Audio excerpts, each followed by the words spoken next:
ditunda dan diusur Kipaceh untuk membahas soal-soal yang menyangkut dengan pergeseran anggaran. Bertemu dengan Pak? Dengan Kementerian Dalam Negeri. Membahas pergeseran anggaran dari 2011 ke 2015. Kita tunggu aja hasilnya bagaimana.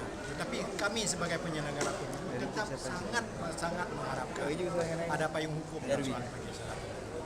Kami tidak ingin ada masalah di kemudian hari. Setelah pemilu ini selesai, timbul masalah baru.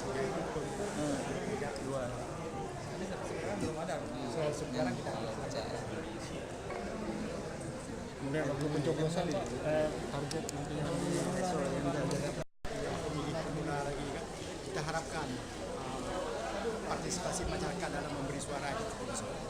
Kalau kita lihat pemilu yang lalu untuk pemilu presiden aja itu sekitar 76%. Ini kita merasakan ke atas 40%. Ini harapan.